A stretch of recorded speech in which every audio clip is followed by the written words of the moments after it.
Alright guys, Lukas Siska here. In this video I want to talk about my story of how I went from being a competitive swimmer with almost no run experience to running a 32-minute 10K. Now it took me years because I went all kinds of wrong directions and made all kinds of mistakes, and the point of this video is to spare you of those mistakes and get you there with this one key thing that I wished I would have known that could have got me to my goals so much quicker. But before I get into that, I want to share with you 3 mistakes that I made that a lot of runners make in order for you to understand that one key thing that much better. The first big mistake that I made was chasing miles. Now there's nothing wrong with trying to have big volume, but what is wrong is when you have nothing but miles and no quality. Because in order to run fast, you have to train fast. And to train fast, you have to allow time for recovery. As we'll discuss later, miles alone are definitely not enough to get you to that fast time. The second big mistake was not paying enough attention to my nutrition. Good nutrition in running is like natural doping to your performance. Now, as a young cocky dude when I first started, just like I said in the first mistake, all I cared about was running big miles.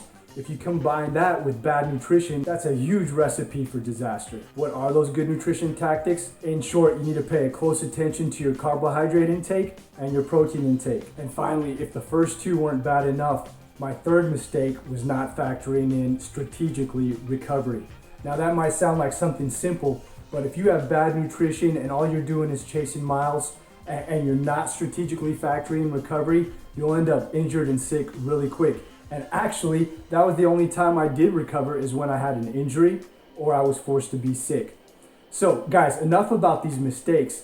Let's talk about what made the difference. The key thing that changed everything for me, and it's what I based my whole career and my business off of, is a system. Now I'm not just talking about a system where you just train randomly. No, a system where you have structured training with recovery, with high intensity sessions, with volume, putting it all together and following it week in and week out. So what's an effective system, you might ask? I'm going to share with you exactly what is the kind of training system that led to my 32-minute 10K.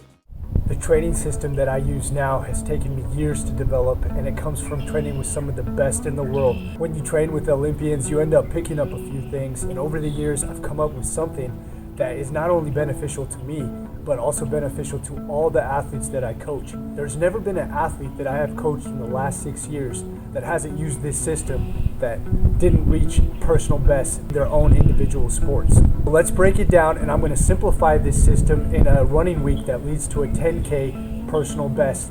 Monday, volume run. Volume run, this means keeping it nice and cruisy, keeping it comfortable, talking pace. Tuesday, we bring in interval work. Something really simple like 10 times 400, go the best average pace that you can hold. Volume-wise, Tuesday would be between 5 and 7 miles. Wednesday, this is where we start doing something a little bit different. People would take this as a rest day because Tuesday they went hard.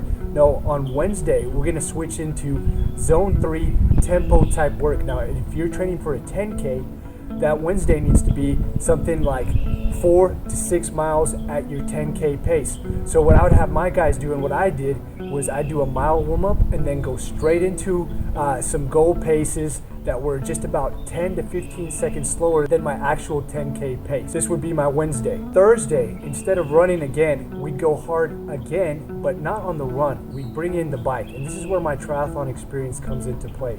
I found that your body can handle a lot more than you think it can, and instead of crushing the legs run-wise, we're gonna get another zone 3 effort out of the bike. We bring that bike in on that Thursday, and we're gonna go the same type of effort that you did run-wise on Wednesday. We're gonna do that on Thursday on the bike for 30 to 45 minutes. Friday, we return back to what we did on Monday. We're talking about 6 miles at a talking pace. Saturday, we start bringing the heat back. This time it's a combination of both Tuesday and Wednesday. And what I like to do is combining 400s with mile repeats. We're not only hitting paces that are faster than our 10K effort, we're also hitting paces that are faster than our 5K effort. And when you train the high-end energy zone system, you're gonna make yourself efficient all the way across the board. And that makes for a faster 10K.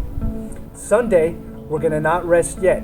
On Sunday, we're gonna, again, not exactly go the paces that we did on Thursday, but we are gonna do a longish tempo run where we start off at comfortable pace and then we ramp up the last 3 to 4 miles faster than 10K pace. And this run is going to be just a little bit longer than all the rest of your runs during the week. Now, when you follow something like this, you need to make sure that you recover. On that 8th day, I'll have my athletes either take a full day off or an active recovery day with an easy spin or something before we follow that system again, except from instead of starting on Monday, we started from Tuesday.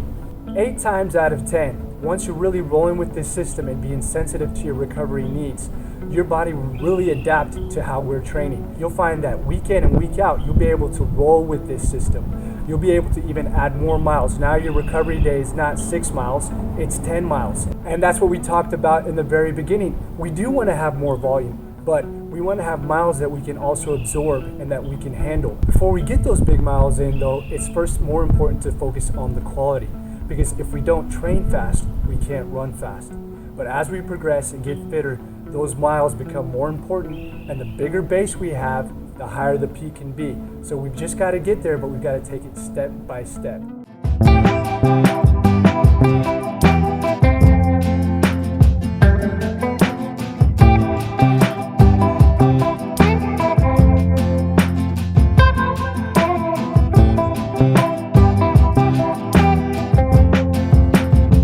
Always had a passion for swimming and have been doing it all my life. I started off swimming as a little 6-7-year-old kid and ended up doing it all the way up until college. But my passion was sports, and to make it at an elite level, I thought the best shot would be doing professional triathlon. In order to be a professional triathlete, I needed to run fast. So there began my journey of trying to become a runner. It took me years. I made all kinds of wrong turns, as I shared with you, but in the end, I finally got to a level that was sufficient to allow me to compete at an elite level as a triathlete. And I've fallen in love with running ever since, and now I want to share this with you. Thank you everybody for staying to this point of the video. I hope you found that information useful. If you did, please like and subscribe. It really helps the channel, and we want to crank out these videos on a regular basis now. I'm super pumped to do it, and I'm just loving the journey. So we'll see you in the next one. Take care for now.